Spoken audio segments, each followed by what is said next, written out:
はい、こんにちは。サックスプレイヤーの熊谷俊です。ヴィンテージサックスコレクションズ、ということで、バックウィンドウを保有する70本以上の、ヴィンテージサックスを毎週1本ずつ紹介する、という企画ですけども、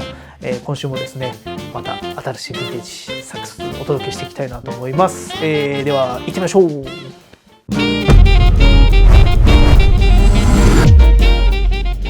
はい、ということで今回も、また新たなヴィンテージサックス紹介していきたいなと思います。今回はですね、実はヤマハの YAS62 の、サックスをちょっと紹介していきたいなと思います。YAS62 ってもう今実は現行でもあるんですよね。でも今回3つのまたトピックにして紹介していきたいなと思うんですけれども、なんかヴィンテージの YS62 がね、実は結構アメリカとかでは有名だったりするんです。なのでそのあたりも含めて、ご紹介していきたいなと思います。では行きましょう。はい、ということで最初のトピックということで、国産ヴィンテージ超おすすめ、という本にしましたけども、ちょっと最初に音色チェックしてみましょうか。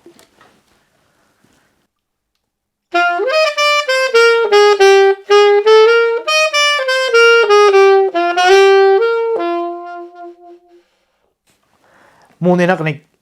今の62とは全然違いますね。こう渋みもあるし、バリッとはっきりとなるし、なんだろうな、なんかまた別物の楽器みたいな感じに感じるんですけども、このね YS62 が実際にこう製造販売したのは1978年ということで、これね実は1400万台1400番台かものなんですけど、ちょっとねヤマハに問い合わせしたんです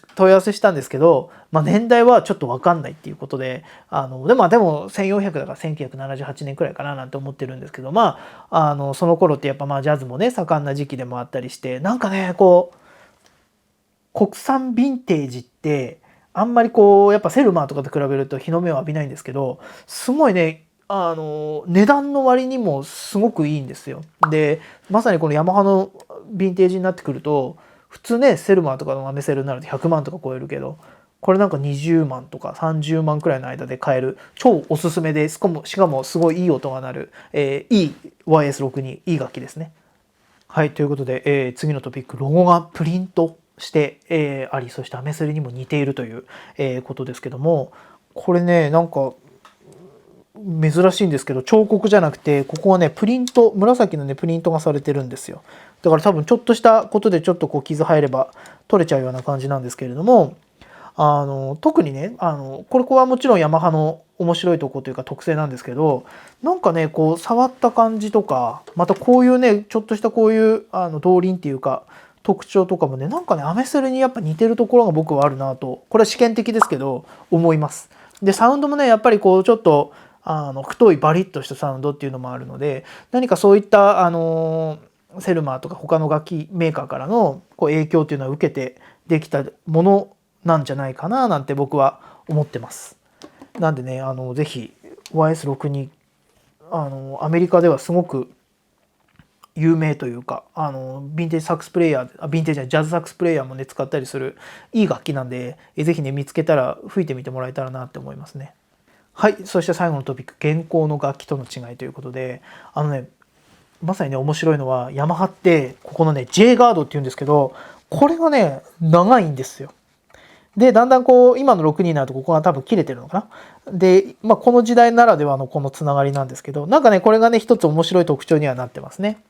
でもちろんさっきから言ってる通り、やっぱねサウンドが全然今のとはまたバリッとした違うサウンドっていうのもあるんですけど、重さもねやっぱね今のと比べるとちょっと重い気がしますね、持った感じ。なんでやっぱり今の現行のサックスはやっぱ軽量化もちゃんとしてて、操作性的なところもねやっぱ全然違うなっていうのが大きな違いかなと思います。まさにこの国産ヴィンテージという面白いねやっぱヤマハのいいこの62をぜひ皆さんにもこう音色楽しんでもらいたいなと思うので、最後にですね、こちらのサックスを使って、ジャズのスタンダードマイフーリッシュハート、お届けしたいなと思います。このはっきりなるこの芯のあるサウンドぜひ楽しんでください。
はい、ありがとうございます。この国産ヴィンテージのサウンド楽しんでもらえましたかね。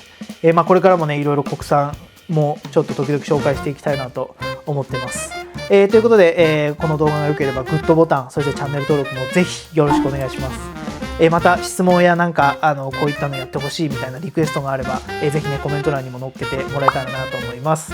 また、概要欄にはリンクまた貼ってあります。その中クリックしてもらうと写真や他のもうちょっと詳細が見れたりしますので、ぜひねそちらも確認してもらえたらなと思います。またねレンタルもやってますんで、体験してみたいという方はぜひ借りてみてもらえたらなと思います。ということで最後までご視聴いただきましてありがとうございました。サックスプレイヤーの熊越でした。